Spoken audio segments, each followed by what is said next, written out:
ሰላም ቲክቶክ እንዴት ናችሁ? የ2025 የቲክቶክ አዋርድ አለባበሴ በጣም ብዙ ሰው አነጋግሮ ነበር። ጥርት ያለ ነገር መናገር ፈልጋለሁ። በዚህ አጋጣሚ ወደ ሌላ ነገር ተወስዷል። እኔን የምታውቁኝ ሰዎች ዳንሰኛ ነኝ። ከ11 ዓመት ጀምሮ ዳንሰኛ ነበርኩ። ማይክል ጃክሰንን እያየሁ አደግኩት። እነ ክሪስ ብራውን በቃ ብዙ ዳንሰኞችን እያየሁ አደግኩ። ከ2 ዓመት በፊት ቲክቶክ ላይ ፒን አረጋለሁ። አሁን የፕሮፋይል ላይ ሲገቡ ቀጥታ የመጀመሪያ ቪዲዮ ፒን አረግላችኋለሁ። የማይክል ጃክሰንን ልብስ ፖስት አድርጌ ነበረ። በቃ ከዚህ በኋላ ለራሴ አዋርድ ስቀርብ እንደ ማይክል ጃክሰን ነው መልበስ መፈልገው የሚል ነበረ። እንደሱ ነበር ለመልበስ ሐሳቤ። ግን እኔ ያሰብኩትና ሰው የተቀበለው በጣም ግራ ተጋብቷል። ከፖስት ካረኩ በኋላ ልክ ኮሜንት ሳይ ነው በቃ አምሮዬ ወደ ሌላ ነገር ሄደው ወደ እንደዚህም ነገር አለ እንዴ ላይክ ማሰብ ጀመርኩ። እኔ ግራ ገብቶኝ ነበረ። ኦኬ እስቲ ምናምን ከዛ ደግሞ ቦርሳው መጣ። ደግሞ አልዋሻችሁ ቦርሳ ሐሳብ አልነበረም፣ ከዘራ ነበር ያሰብነው። ይሄ ዘመናዊ ከዘራ አለች እና ኬት አባታችን አምጣው ምንም ልናመጣው አልቻለም። ከዛ ቦርሳው ደግሞ ክለች ባግ ይባላል። የወንድ ቦርሳ ነው አክቹሊ። ትንሽ ብልጭልጭ እያለ ነበር። ሰው ሀበሻ ልብስ ነው ያሰፋውበት።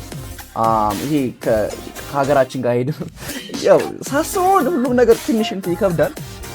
ግን የሀበሻ ልብስ ለምን አናሰፋበትም ብለን ነው ምንም የሀገር ነገር አይመጣውም ብለን የሀበሻ ልብስ ያሰፋንበት እሱን ነው። ክለች ባግ ይባላል። ወንዶች የሚያደርጉ ቦርሳ ነው። ግን እስማማለሁ እዚህ ሀገር አይደረግም። ለአዋርድም ማድረግ አልነበረብኝም፣ ተቀብያለሁ።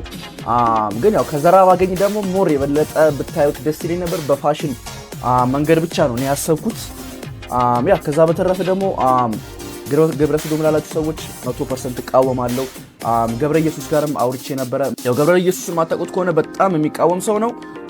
ገብረ ሰዶም የሚያወግዝ የሚቃወም ሰው ነው። ከዚህ በፊት ቪዲዮቹን እከታተላለሁ፣ አከብረዋለሁ፣ እወደዋለሁ። በጣም ጥሩ ሰው ነው። ከዚህ በፊት እኔ ስለማውቀው ነው ይሄን እምላችሁ። አሁን በድጋሚ ኦርቶዶክስ ነኝ። ማንም ሰው ኮሜንት ስላደረገ ማንም ሰው በሌላ ነገር ስላየኝ ኦርቶዶክስነት ማንም ሰው ሊወስዱ አይችልም። ግን ስሜን ደግሞ ማጥራት ፈልጋለሁ። because በጣም የሚወዱ ሰዎች አሉ፣ የሚከታተሉ ሰዎች አሉና ያ ምንም ተልእኮ የለኝም። ድጋሚ ገብረ ሰዶምን እቃወማለሁ እስከመጨረሻው። እኔን የሚያቀኝ ሰው ያቀኛል። because አይቻለሁ ኮሜንታችሁን፣ ሜሴጅ ላይ መጣችሁን ያውቃለሁ ጃኒ በእንደዚህ ነገር እንዳላሰብኩ አውቃለሁ ብላችሁ የመከራችሁ ሰዎች አሉ፣ የሳደቡም ሰዎች አሉ። ግን ደግሞ የመከራችሁኝን በጣም ማከብራችሁ። ያ በድጋሚ አጥፍቻለሁ፣ አልዋሽም። ቦርሳ ኢትዮጵያ ውስጥ ሌላ ታሪክ። እኔ እኮ ፖስት ከተደረገ በኋላ ነው ያሰብኩት። እና ለማንኛውም ያ እወዳችኋለሁ፣ አከብራችኋለሁ።